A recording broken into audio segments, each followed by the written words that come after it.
শুরু করছি স্নিগ্ধ বিষ গল্পের পর্ব সংখ্যা 28। লেখনীতে সানজিদা আক্তার মুন্নি। তৌসির নাঝার দিকে তীক্ষ্ণ দৃষ্টিতে চেয়ে বলে, কি হইল, এমন কাঁপতেছ কেন তুমি? নাঝা জোরে শ্বাস ছেড়ে শক্ত হয়ে বলে, আজব তো, আমি কাঁপবো কেন? আপনি এত জোরে সামান্য ফোনের জন্য চিল্লালেন তাই। তৌসির ফোনটা ভালোভাবে দেখে নেয়, সাইড বাটনেও ক্লিক করে দেখে, না ঠিক আছে, কিছু হয়নি। এই নিয়ে 27 বার পড়লো হাত থেকে, এতবার পড়েও ঠিক আছে। তৌসির নাজিম চাচার নাম্বারে কল দিয়ে সামনে পা বাড়াই বাইরে যাওয়ার জন্য। নাঝা তৌসিরকে যেতে দেখে কিছু না ভেবে পেছন থেকে তৌসিরের হাত ধরে আটকে নেয়। নাঝার হঠাৎ এমন আচরণ দেখে তৌসির থমকে যায়, বুকের ভেতরটা ছ্যাঁত করে ওঠে। তৌসির ঘাড় ঘুরিয়ে পেছনে তাকায়, নাঝার হাতে ধরা নিজের হাতের দিকে তাকিয়ে বলে, কি হইল? নাঝা নিজের বোকামিতে নিজেই অতিষ্ঠ ও হকচকিয়ে তৌসিরের হাত ছেড়ে দিয়ে বলে উঠল, না না কিছু না, এমনি। তৌসির এই শুনে আর চোখে নাঝার দিকে এক পলক তাকিয়ে সামনে ফিরে হাঁটা ধরল। নিজের হাতের দিকে তাকিয়ে ঠোঁটের কিনারায় এক চিলতে মিঠে হাসি ফুটে ওঠে। এরই মধ্যে নাজিম চাচা ফোন ধরেন। তৌসির বলে, রুদ্র কিসের লাইগা কল দিচ্ছে ক?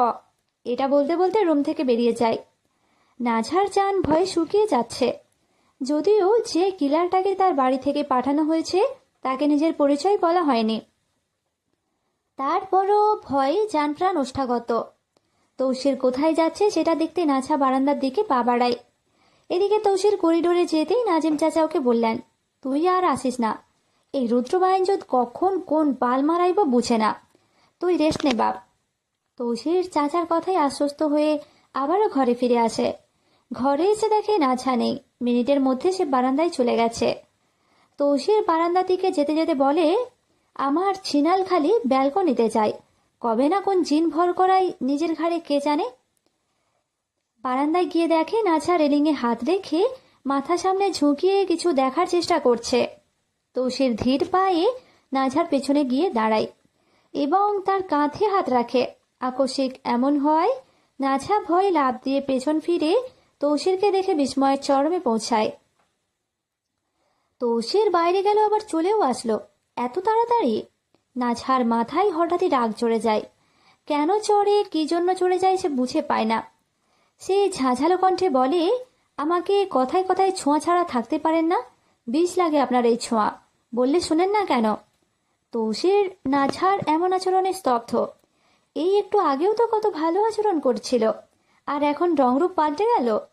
তৌসির তিক্ত সুরে বলে, ইচ্ছাধারী নাগিন, তোরে কি আর আমি সাধে কই নাকি? তুই তো একটা আস্ত রং বদলানো গিরগিটিও দেখছি। নাঝা তৌসিরের কথার জবাবে চিৎকার করে ওঠে, হ্যাঁ তো, আমি যা আমি তাই। আমার কাছে আসার ফোন দিয়ে আসছেন তাই না? এই যে এতক্ষণ ধরে এত রং ঢং সব আমাকে ভোগ করার ধান্দা তাই না? আজ তো নিজের নিকৃষ্ট রূপটা দেখিয়ে দিয়েছেন, তাই নিজের চাহিদাটাও নিশ্চিত মিটিয়ে নেবেন হয়তো। তৌসিরের রাগ হচ্ছে, সাথে কেমন একটা কষ্ট অনুভব হচ্ছে। নাঝা হঠাৎ বেলাইনে কথা বলছে কেন? কি হয়েছে ওর? তৌসির হাত বাড়িয়ে নাঝার দুই বাহুতে হাত রাখতে চায়, কিন্তু নাঝা তা হতে দেয় না। সে সরে গিয়ে ঘরে যাওয়ার জন্য সামনে এগোতে এগোতে বলে, বলেছি না না ছুতে আমায়? আপনারা আমায় নিজেদের স্বার্থে ইউজ করছেন। ইউজ? আপনি আমাকে দিয়ে ফারদিনকে নিজেদের স্বার্থ হাসিল করতে মেরেছেন। আপনি একটা কিট। তৌসির নাঝার বাহু টেনে তাকে নিজের সামনে এনে দাঁড় করায়। দাঁত চেপে বলে, তো তোর সমস্যা এখানে যে আমি কেন তোরে দিয়া ফারদিনকে মারাইলাম তাই না? নাঝা তৌসিরের চোখে চোখ রেখে বলে, হ্যাঁ এটাই। কেন আপনি নিজের মতো পাপী আমাকে বানাচ্ছেন কেন? তৌসির নাঝার মাথার পেছনের অংশের একগুচ্ছ চুল হালকা মুঠো করে ধরে নাঝাকে জাঁকিয়ে তুলে দাঁত চেপে বলে, ওই ফারদিন তোরে বিছানায় চাইছিল। ওই খানকির পোলা কি কি কইছে হুনবি তুই? দাঁড়া হুনাইতাছি। এ বলে তৌসির নিজের ফোন ঘেটে একটা রেকর্ড বের করে নাঝার কানের সামনে ধরে, যেখানে ফারদিন বলছে, মেয়র সাহেব, আমার কাছে টুকটাক হলেও আপনার কুকীর্তির কিছু প্রমাণ আছে। ভাবি যেগুলো পাবলিক করব, তবে আপনি যদি চান আমি এটা নাও করতে পারি একটা শর্তে। তৌসির শক্ত গলায় জিজ্ঞেস করে তখন, কি শর্ত? ফারদিন একটা বিষাক্ত হাসি দিয়ে বলে, আপনার ফুল, আপনার বউকে আমার বিছানায় একদিনের জন্য চাই। আপনি তো প্রতিদিন এই রূপসীকে নিয়ে পড়ে থাকেন বিছানায়, আমাকেও একদিন সুযোগ দিন। উফ, কি মারাত্মক সুন্দর মাইরি আপনার বউ। মেয়র সাহেব, আপনার জায়গায় আমি হলে তো দিন রাত 24 ঘন্টা তাকে আদর দিতেই ব্যস্ত থাকতাম। আপনি কি করে নিজেকে সামলিয়ে তাকে ছেড়ে থাকতে পারেন? একবার করব, শুধু একটা বার আপনার বউয়ের পুরো শরীরটা নগ্ন অবস্থায় দেখতে চাই, স্বাদ নিতে চাই। বউ দিয়ে প্রমাণ লুটে নিন। আপনার বউকে দেখার পর থেকে না, আমি ঘুমের মধ্যেই তার সাথে মিলিত হওয়ার স্বপ্ন দেখি। উফ, কি গাল, কি ঠোঁট, কি চোখ, কি চাহনি আর কি চুল। শুধু একটা বার ইচ্ছে মতো নাঝা আর শুনতে পারে না। শরীরটা নুয়ে পড়ছে, হাত পা কাঁপছে। একজন পুরুষ তার শরীরকে এভাবে ব্যবহার করার স্বপ্ন দেখছিল। নাঝার ঠোঁট মুখ শুকিয়ে আসে। নাঝা নিজের মন ও মস্তিষ্কের সাথে যুদ্ধ করে ব্যর্থ হয়ে আগোপিছু কোনো প্রকার চিন্তাভাবনা ছেড়ে তৌসিরকে জাপটে ধরে। তৌসিরের বুকে মুখ গুঁজে হু হু করে কেঁদে ওঠে। তৌসিরের পরনের গেঞ্জির পিঠের অংশ খামচে ধরে ফুঁপিয়ে বলে, আমার সহ্য হচ্ছে না, আপনি বন্ধ করুন এটা। কেউ এতটা বিকৃত মস্তিষ্কের কি করে হতে পারে তৌসির? আমার মাথা কাজ করছে না, আমি কি করব? কিভাবে বোঝাবো কি জন্য আপনাকে জড়িয়ে ধরেছি? তৌসির ফোনটা সোফায় রেখে নাঝাকে জড়িয়ে ধরে ওর মাথায় হাত বুলিয়ে দিতে থাকে। নাঝা ফারদিনের বলা বিষাক্ত কথাগুলো মনে করে বারবার খামচে ধরে তৌসিরের পিঠের গেঞ্জির কাপড়। এতে তৌসির মনে মনে ভাবে, না জানি আমার 80 টাকা দিয়ে কেনা এত ভালো গেঞ্জিটা না ছিঁড়িয়া দেয় এখন কান্না মারাইতে মারাইতে। নাঝাকে তৌসির বলে, এর জন্য ওরে তোমারে দিয়া মারাইছে, আর তুমি যাতে গাদ্দারিতে আর এক পা না বাড়াও সেজন্য ভিডিয়া কইরা রাখছি। নিজের হুঁশ ফিরে এলে নাঝা তৌসিরের বুক হতে মাথা তুলে তৌসিরের মুখের দিকে তাকিয়ে বলে, আপনার জন্যই তো ও এমন বলার সাহস পেয়েছে। না আপনি কুকীর্তি করতেন, আর না ও এসবের প্রমাণিত, আর নাই এসব বলতো। তৌসির নাঝার চোখের পানি দুহাত দিয়ে মুছে দিতে দিতে বলে, দোষ আমার না, দোষ তোর। তুই যদি ওই বাইন চৌধুরী সেদিন আমার বিরুদ্ধে প্রমাণ না দিতি, আর নাও আমার বাড়িতে আসতো, আর না তোরে দেখতো। এটুকু বলে তৌসির নাঝাকে আর কোনো কিছু বলার সুযোগ না দিয়ে কোলে তুলে নেয় ঘুমাতে যাওয়ার জন্য। নাঝাও আর মুখ দিয়ে একটা টু শব্দ বের করে না। বিছানায় এসে নাঝাকে নিজের বুকে জড়িয়ে নিয়ে শুয়ে পড়ে তৌসির। নাঝাও আর আপত্তি জানায় না। তৌসির নাঝার চুলে বিলি কেটে দিতে দিতে ম্লান সুরে বলে, একটা কথা জানো তালুকদারের মাইয়া? কি? আমাদের বিয়ে হয়েছে, আমাদের সংসার হবে, বাচ্চা কাচ্চা হবে। আমার হাত ধরে তুমি হয়তো বৃদ্ধও হবে, তবে আমাদের মধ্যে কখনোই ভালোবাসা হবে না। হ্যাঁ, হয়তো এটাই। আমরা কখনোই একে অপরকে মেনে নিতে পারবো না। বিশেষ করে আমি আমি আপনার মতো জানোয়ারকে কখনো মেনে নিব না মন থেকে। করব আমি আপনার সংসার, তবে তা হবে মিছিমিছি। তৌসির এই কথাগুলো শুনে স্তব্ধ হয়ে যায়। তার মুখ থেকে আর কোনো প্রকার বাক্য বের হয় না। চুপচাপ চোখ বুঝে নেয়। তৌসির কিছুক্ষণ স্থির থেকে হঠাৎ নিস্তবতা ভেঙে ধীর কণ্ঠে নাঝাকে বলে, নাঝা, দেখে নিও, সামনের বছর ঠিক এই সময়ে এই জায়গায় আমরা থাকবো 3 জন। নাঝা বিচলিত হয়ে প্রশ্ন করে, 3 জন কে কে? আমি, তুমি আর তোমার গর্ভে আমাদের বাচ্চা? এই কথাটা শোনা মাত্রই নাঝা স্তব্ধ হয়ে যায়। অবচেতনে তার হাত চলে যায় নিজের পেটে। সেখানে আলতো করে হাত বুলিয়ে দিতে দিতে বিড়বিড় করে ওঠে, আমার পেটে আপনার সন্তান? না, অসম্ভব। আমি কিছুতেই আপনার সন্তান ধারণ করব না। তৌসির একটা দীর্ঘ শ্বাস ফেলে। তারপর নাঝার পেটের ওপর রাখা তার হাতটার উপর নিজের হাত রেখে শক্ত গলায় বলে, তুমি ধারণ করবে আর না করবে কি? সন্তান দেওয়ার মালিক তো আল্লাহ, আর ওসিলা আমি। এই কথা শুনে নাঝা এক ঝটকায় তৌসিরের হাতটা সরিয়ে দিয়ে হিসিয়ে বলে, এই কদর্য স্বপ্ন কোনোদিনও বাস্তব হবে না। এখন ঘুমাতে দিন, ফজরের আজান দিয়ে দেবে তো। হাত সরিয়ে দেওয়ায় তৌসির দমে না গিয়ে বরং আরো কাছে সরে আসে। আলতো করে নাঝার অবিন্যস্ত চুলগুলো কানের পিছে গুঁজে দিয়ে আবেশে ওর কপালে একটা দীর্ঘ চুমো খায়। তারপর নাঝার পেটের উপর থেকে কাপড় সরিয়ে নিয়ে সেখানে নিজের হাতের তালু রাখে। তৌসিরের উষ্ণ হাতের স্পর্শে নাঝার সারা শরীর শিউরে ওঠে। সে চোখ বুজে ফেলে অশান্তিতে। এক অদ্ভুত ভালো লাগা আর অস্থিরতা তাকে আচ্ছন্ন করে নেয়। তৌসির ওর কানের কাছে মুখ নিয়ে ফিসফিস করে বলে, এই স্বপ্নটা আমরা দুজনে মিলে সত্যি করব। নাঝা দাঁত চেপে নিজের আবেগ সংবরণ করার চেষ্টা করলেও তৌসির এই গভীর সান্নিধ্য তাকে ক্রমশ নিস্তেজ করে দিচ্ছে। তবে নাঝা আর নিজেকে ছাড়িয়ে নেয় না, বরং তৌসিরের দেওয়া এই মায়াবী যন্ত্রণাটুকু নিঃশব্দে উপভোগ করতে থাকে। পরিত্যক্ত একটি গোডাউনে এখন মরণদশা চলতেছে। ঘরের ভেতর চারিদিকে ভ্যাপসা গন্ধ বইতেছে, আর সেখানে ওয়াসিম তার নিকৃষ্ট খেলা চালাচ্ছে। ঘরের মাঝখানে একটি মরচে ধরা লোহার টেবিল। সেই টেবিলের ওপর হাত পা ছড়িয়ে শক্ত করে বেঁধে রাখা হয়েছে 20 বছর বয়সী এক নগ্ন তরুণীকে। মেয়েটির শরীরে এক টুকরো সুতোও নেই। তাকে দেখে মনে হবে কসাইখানায় সাজিয়ে রাখা এক নিথর মাংসপিণ্ড। চারদিকে ঘিরে দাঁড়িয়ে আছে ওয়াসিমের গ্যাংয়ের কিছু খাস সদস্যরা। তাদের চোখে ক্ষুধার্ত নেকড়ের মতো আদিম লালসা। তারা লালসা নিয়ে মেয়েটির ফকফকা নগ্ন গায়ের দিকে শুকরের মতো তাকিয়ে আছে। মেয়েটি গোঙাচ্ছে, তার গলার স্বর বসে গেছে। ভাঙা গলায় ও ওয়াসিমের দিকে তাকিয়ে আগতি জানায়, আমাকে ছেড়ে দিন। কে আপনি? কেন আমার সাথে এমন করছেন? ওয়াসিম পকেট থেকে একটা ছকছকে রূপালি ছুরি বের করে। সেটির ফলায় বাতির মৃদু আলো প্রতিফলিত হয়ে মেয়েটির চোখের ওপর গিয়ে পড়ে। ধীর পায়ে টেবিলের কাছে এগিয়ে আসে ওয়াসিম, আর বরফ শীতল গলায় সে ফিসফিস করে বলে, তুমি তো আমার শিকার ডার্লিং। এই শরীর দিয়েই তো তুমি পুরুষ শিকার করো, তাই না? আজ ভাবলাম শিকারী নিজেই একটু শিকার হয়ে দেখো। মেয়েটি বাঁচার শেষ চেষ্টায় কান্নায় ভেঙে পড়ে। শরীর কাঁপাতে কাঁপাতে সে বলে, আপনি যা চাইবেন আমি তাই দেব। আমি আপনার সাথে রাত কাটাতে রাজি। দয়া করে এভাবে বেঁধে রাখবেন না। ওয়াসিম থেমে গিয়ে মেয়েটির মুখের খুব কাছে নিজের মুখটা নিয়ে গিয়ে বিদ্রুপের হাসি হাসে। ওয়াসিম থেমে গিয়ে মেয়েটির মুখের খুব কাছে নিজের মুখটা নিয়ে গিয়ে বিদ্রুপের হাসি হাসে। তার নিঃশ্বাসে মৃত্যুর গন্ধটা পাচ্ছে মেয়েটা। ওয়াসিম চিবিয়ে চিবিয়ে বলে, ভুল বুঝলে সুন্দরী। আমি নারী দেহে লালসায় আসক্ত নই। আমি আসক্ত নারী দেহের তপ্ত রক্তের স্বাদে।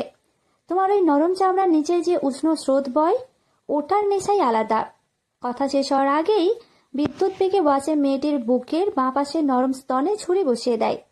ঠিক যেভাবে পাকা আমের উপর ছুরি চালানো হয়, সেভাবে অত্যন্ত নিখুঁতভাবে ওয়াসিম মেয়েটির বুকের চামড়া কাটতে শুরু করে। মুহূর্তেই ফিনকি দিয়ে রক্ত বেরিয়ে আসে। বিভৎস যন্ত্রণায় মেয়েটি এমন এক চিৎকার দেয় যে মনে হয় তার গলার রগগুলো ছিঁড়ে বেরিয়ে আসবে। চোখ দুটো কোটর থেকে প্রায় বেরিয়েই আসে। তার মুখ দিয়ে লালার সাথে রক্ত মিশে গলগল করে নামে। ওয়াসিমের মধ্যে এখন এক চান্তক উন্মাদনা ভর করেছে। সে হাত থেকে ছুরিটা ছুঁড়ে ফেলে দিয়ে সরাসরি মেয়েটির ক্ষতস্থান খাবলে ধরে সেখানে মুখ বসায়। তৃষ্ণার্ত পশুর মতো সে কুল্লি করে তাজা রক্ত গিলতে থাকে। তার দাড়ি গোঁফ ভিজে একাকার হয়ে যায় লাল স্রোতে। ওয়াসিম মেয়েটার রক্ত চুষে জানোয়ারের মতো খেতে থাকে। ঠিক তখনই পেছন থেকে কায়নাব ওয়াসিমের ছায়াসঙ্গী ও ম্যানেজার এসে তাকে শক্ত করে টেনে ধরে। বিরক্তি স্বরে কায়নাব বলে, ওয়াসিম থামো, আজ অনেক হয়েছে। অতিরিক্ত নেশা আবার ভালো নয়। কায়নাব এক ঝটকায় ওয়াসিমকে সরিয়ে নেয়। এরপর অত্যন্ত ঠান্ডা মাথায় নিজের কোমর থেকে পিস্তল বের করে মেয়েটির পেট বরাবর ট্রিগার টিপে দেয়। একটি কান ফাটানো শব্দ হয়, তারপর সব শান্ত। মেয়েটি চিরদিনের জন্য নিথর হয়ে পড়ে রয়। ওয়াসিম নিজের দাড়ি থেকে চটচটে রক্ত মুছতে মুছতে উন্মাদ হাসিতে ফেটে পড়ে। কায়নাবের দিকে তাকিয়ে বলে, কায়নাব, আমার ভাইয়েরা আসছে, সব আয়োজন নিখুঁত হওয়া চাই। কায়নাব ভ্রু কুঁচকে জিজ্ঞেস করে, কোন ভাই? বাংলাদেশি নাকি নাগাল্যান্ড? ওয়াসিম নিজের রক্ত ভেজা শার্টটি খুলে দলা পাকিয়ে অন্ধকার কোণে ছুঁড়ে মারে। তার চোখে এখন এক নতুন ধ্বংসের নেশা। সে গর্জে উঠে বলে, দুজনই আসছে, একসাথে দুজনের জন্যই আয়োজন করো কায়নাব, রক্তের বন্যা বইয়ে দাও। অট্টহাসি হাসতে হাসতে ওয়াসিম গোডাউন থেকে বেরিয়ে যায়। সকাল 10টা। শিকদার বাড়িতে বিয়ের ধুম পড়ে গেছে। আগামীকাল ধ্রুব আর ইকরার বিয়ে, তাই আজ সকাল থেকেই বাড়িতে এলাহি কারবার। কিন্তু এই বাড়ির এক পুরনো সমস্যা, বিয়ে বা কোনো শুভ কাজ হলে কাউকে না কাউকে জিনে ধরে। তৌসিরের বিয়ের সময়ও একই ঘটনা ঘটেছিল, আজও তার ব্যতিক্রম হলো না। এবার জিন ধরেছে সিমরানকে। সিমরানের ঘরের অবস্থা এখন থমথমে। সে বিছানায় বসে আবল তাবল বকছে। তাকে ঘিরে দাঁড়িয়ে আছে তৌসির, সিমরানের বাবা মা, বিবিচান, রুদ্র এবং বাড়ির আরো অনেকে। পরিস্থিতি সামলাতে হুজুর ডেকে আনা হয়েছে। হুজুর গম্ভীর মুখে সামনে এগিয়ে এসে জিনরূপী সিমরানকে জিজ্ঞেস করেন, তুমি কেন ওর উপর ভর করেছ? ওর দোষ কি? সিমরান খিকখিক করে হাসতে হাসতে উত্তর দেয়, আমি কদম গাছের সামনে শুয়েছিলাম, তখনও আমার উপর পাড়া মারছে, তাই ওর সাথে আমি লাগছি। এই কথা শোনা মাত্রই ঘরের আবহাওয়া বদলে যায়। ভয়ের বদলে বিরক্তি ফুটে ওঠে তৌসির সহ উপস্থিত সবার চোখে মুখে। যাকে ধরে প্রতিবার সেই একই কদম গাছ আর গায়ে পাড়া দেওয়ার মিথ্যা অজুহাত দেখায়। তৌসির আর সহ্য করতে পারে না। বিরক্তি নিয়ে জিনরূপী সিমরানের একদম কাছে এসে দাঁড়ায়। তারপর তিক্ত সুরে বলে, তুই তো অদৃশ্য হইয়া যেখানে সেখানে ছাওয়া মেলাইয়া শুইয়া থাকোস, ভালো করছে পাড়া মারছে। সিমরানের ভেতর থাকা জিনটা চিৎকার করে শাঁসিয়ে বলে, এই তুই বেশি কথা কবি না, নয়তো তোর বোনরে মায়েরা দিমো। তৌসিরের মেজাজ এবার সপ্তমে চড়ে যায়। সে বিন্দুমাত্র ভয় না পেয়ে উল্টে সিমরানের চুল হালকা করে টেনে ধরে ধমকে বলে, তুই না জিন, তুই না জাদু করতে পারোস, তাহলে তুই মাটিতে শুইয়া থাকস কেন? রূপার পালঙ্ক বানাইয়া সেইটাই শুইতে পারোস না? ছিনাল কোথাকার! জিন যদি না হইতি তাইলে তোর ছাওয়া ফাটাইয়া নিতাম একদম। অপমানে আর রাগে জিনটা হুঙ্কার দিয়ে নিজেকে ছাড়িয়ে নেয়। তারপর বিবিজানের দিকে তাকিয়ে দাঁত খিচিয়ে বলে, তোর নাতিরে সামলা বুড়ি, নয়তো তোর নাতির নয়া বউরে গিয়া ধর্ম। বিবিজান এতক্ষণ চুপ ছিলেন, কিন্তু নতুন বউয়ের কথা শুনে তিনি আর স্থির থাকতে পারেন না।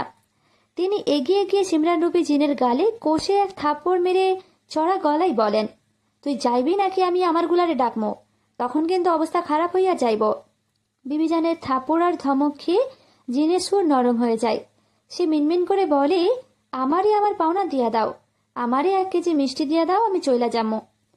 মিষ্টির কথা শুনেই তৌসির খেঁকে ওঠে। কড়া গলায় বিবিজানকে বলে, বিবিজান, কিসের মিষ্টি দিবা? এই মাদারচোদ জিনটি খাওয়ানোর জন্য টাকা কি গাছে ধরে? 1 কেজি মিষ্টির দাম কমসে কম 350 টাকা। ওইসব ফালতু খরচ আমরা করতে পারবো না। দাদাজান এতক্ষণ চুপ ছিলেন। এবার গম্ভীর হয়ে বিবিজানের দিকে তাকিয়ে বলেন, তুমি তোমার নাতিরে লইয়া এখান থাকা যাও তো, আমরা জিন ছাড়ানোর ব্যবস্থা করছি। বিবিজান আর কথা বাড়ালেন না। তিনি উঠে দাঁড়ান এবং শক্ত হাতে তৌসিরের বাহু টেনে ধরে ওকে নিয়ে ঘর থেকে বেরিয়ে যান। বেরিয়ে এসেই তৌসিরের গালে কষিয়ে এক থাপ্পড় মারেন বিবিজান, আর দাঁতে দাঁত চেপে ফিসফিস করে বলেন, তুই যে এমনই গালাগালি করতাছিস, এই জিন যদি পরে উসকে গিয়া তোর বউয়ের ঘাড়ে চাপে? নাঝা একরঙা মাইয়া, ওরে ধরলে কি ছাড়বো মনে করস? তৌসির গালে হাত বুলিয়ে বিকারহীনভাবে হাসতে লাগে আর তাচ্ছিলের সুরে বলে, আরে ধুর, আমার বউ এই জিনের থাইকা 10 গুণ তেজে। জিনের সাধ্য নাই ওরে ধরার, উল্টা আমার বউয়ের ঝাঁঝের আগুনে পুইরা জিনে ছারকার হইয়া যাইব। বিবিজান গায়ের চাদরটা ঠিক করতে করতে দীর্ঘ শ্বাস ফেলে বলেন, চল তোর ঘরে যাই, তোর বউয়ের লগে আমার কিছু কথা আছে। ওদিকে নাঝা বারান্দায় দাঁড়িয়ে ফোনে কথা বলছে। ফোনের ওপাশে তার মাস্টার চাচু। কাল রাতে ঘটে যাওয়া সব ঘটনা সে পুঙ্খানুপুঙ্খ রিপোর্ট করছে। নাঝা বলে, মাস্টার চাচু, ওরা তোমাদের পাঠানো ওই কিলারকে ধরে ফেলেছে।